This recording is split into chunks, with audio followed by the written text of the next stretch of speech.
Maître Bassimbayo, bonsoir. Bonsoir, merci. Merci d'accepter notre invitation. Le député national MLC, Jean-Jacques Mamba, a initié une pétition qu'il a déposée au bureau de l'Assemblée nationale pour la destitution du premier vice-président de l'Assemblée nationale, qui est notre Jean-Marc Kabunda Kabonde. Il est en même temps président AI de l'UDPS. Quelle est votre lecture à propos? Bien, j'ai 2 pages de lecture à propos. Une page politique et une page juridique.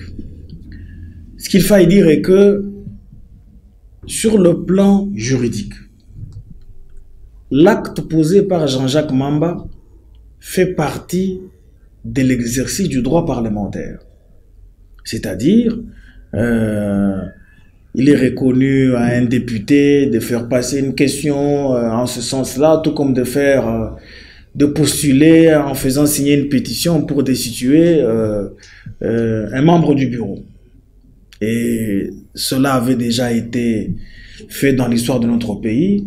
Vous l'avez vu tantôt avec Kamitatou, vous l'avez vu en son temps avec Vital Kamere, vous l'avez vu plusieurs fois, ainsi de suite. Et donc, sur le plan du droit de l'exercice parlementaire, Jean-Jacques Mamba a raison d'initier la pétition. J'ai dit qu'il n'a pas raison, il vient d'exercer des prérogatives qui sont reconnues à un député. Ça, c'est sur le plan juridique. Alors, sur le plan politique. Mais sur le plan politique, il y a un problème qui se pose. Jean-Jacques Mamba est le 2e député du MLC qui venait pratiquement d'être acheté. Rappelez-vous lors de... par qui? Mais par le FCC. Rappelez, j'en viens.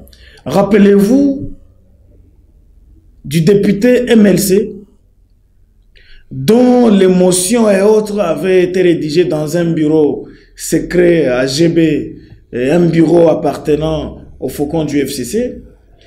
Il a introduit une question lors de laquelle l'on devrait critiquer les ordonnances du président de la République, nommant les mandataires à la SNCC et à la GECAMINE. Et vous vous rappelez très bien à cette occasion, l'honorable Naouej avait traité le président de la République d'inconscient.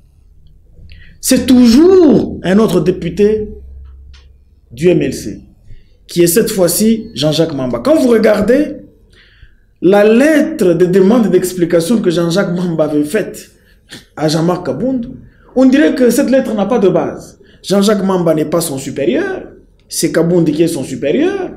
Et troisième des choses, Jean-Jacques Mamba lui dit, vous avez parlé de 7 millions de dollars et nous devons en avoir la lumière. Mais est-ce que la lumière appelle par une lettre? Jean-Jacques Mamba, administrative. C'est cela que je dis. C'est-à-dire, Jean-Jacques Mamba est parti du néant pour se fabriquer un droit. Alors, pour vous, qui est derrière celui qui est derrière la chose. Regardez comment il commet des erreurs. Parmi les 62 députés qui ont signé, vous avez des députés du FCC. Vous comprenez? Donc, or, le poste... accusez-vous. On n'a pas accusé, Voici. Ce n'est pas une accusation, ce sont des choses logiques. Lorsque vous regardez très bien, le poste de Jean-Marc Kabonde n'est pas un poste du FCC, non plus un poste de cash. C'est un poste de la coalition. Vous comprenez? C'est en vertu des ententes entre FCC et cash que ce poste a été décerné à Jean-Marc Kabonde. Le cash, avec sa 50aine de députés, ne pouvait pas élire Jean-Marc Kabonde afin d'occuper ce poste-là. C'est tout à fait normal. Or, la coalition dont il est question ici figure dans l'article 78 de la Constitution, son dernier alinéa. Alors, quand quelqu'un occupe un poste de la coalition, il ne revient pas à quelques députés membres de la coalition, du FCC, j'ai dit bien, d'apposer leur signature sur la fameuse pétition de Jean-Jacques Mamba. Le député Jean-Jacques Mamba dit n'est pas s'acharner sur l'UDPS ni sur le chef de l'État, mais plutôt il veut extirper la personne de Kabonde par rapport à son comportement en tant que responsable au niveau du bureau de l'Assemblée nationale. Oui, mais là où il est bloqué, c'est que ils commettent l'impair en faisant figurer sur sa liste certains députés de la coalition du FCC. Or, vous connaissez la conséquence. Kabonde occupe un poste de la coalition.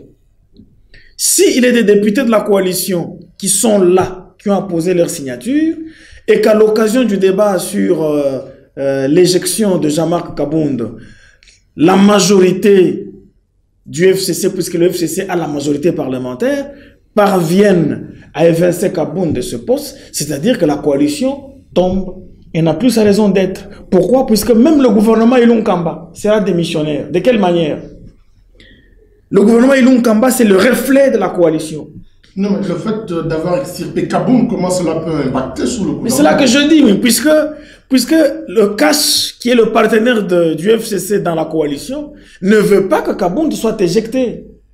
Et si, sur la pétition de Jean-Jacques Mamba, vous avez certains députés du FCC et que l'on parvenait à éjecter Kabound, puisque éjecter Kabound, il faudra qu'il y ait un vote là-dedans. Et quand le vote est majoritairement des gens du FCC, ils le font, c'est-à-dire ils remettent en cause la coalition tombe. Mais comme le gouvernement Ilunga Kamba... Si la coalition tombe, nous allons aller dans quel... Nous serons dans l'immobilisme politique. Cohabitation C'est un mensonge. Je dis que dans notre constitution, le seul mot qui figure à l'article 78, c'est la coalition. La cohabitation n'existe pas, puisque nous sommes dans un régime parlementaire, nous sommes dans un régime semi-présidentiel, où le chef de l'État, où le président de la République est chef de l'exécutif, et le Premier ministre, chef du gouvernement. Or, quand ils veulent aller dans cette espèce de cohabitation, c'est-à-dire le gouvernement ne sera que la seule affaire du FCC.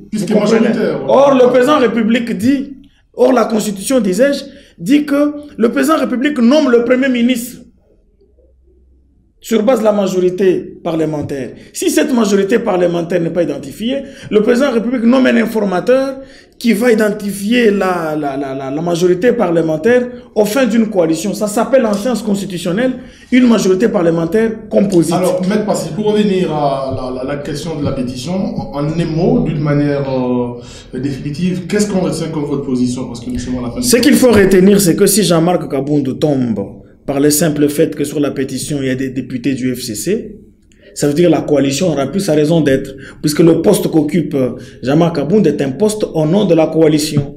Et dans cette coalition, il y a des députés majoritaires qui sont ceux du FCC. Ça, c'est la première des choses. La deuxième des choses, la cohabitation n'est pas possible dans notre pays, puisque l'article 78 dit tout. Et puis les articles 90 et 91 de la Constitution disent que même le programme du gouvernement est un programme né de la concertation entre le gouvernement et l'institution présidente de la République. Or, si nous allons dans la cohabitation, c'est un peu comme le régime parlementaire classique virtuel. C'est-à-dire, le président de la République régnera tout simplement et le Premier ministre va gouverner. Et c'est impossible. Et cette fois-là, dès qu'on tombe dans l'immobilisme politique, le gouvernement Ilunga Kamba deviendra démissionnaire. Et lorsqu'il deviendra démissionnaire, le chef de l'État sera obligé de chercher un nouvel informateur qui va faire la même gymnastique. Et la loi ne dit pas que le président de la République peut le nommer une fois, deux fois. Il peut nommer plusieurs informateurs et ça prendra toute une année. Voilà. Et donc, pour faire la paix dans cette histoire, nous devons respecter les accords de gouvernance, les accords de la coalition, pour éviter que nous puissions tomber dans l'immobilisme politique. Voilà. Alors, Maître Passy, nous vous disons merci d'avoir accepté notre invitation. C'est moi qui vous remercie et je vous témoigne tous les sentiments patriotiques.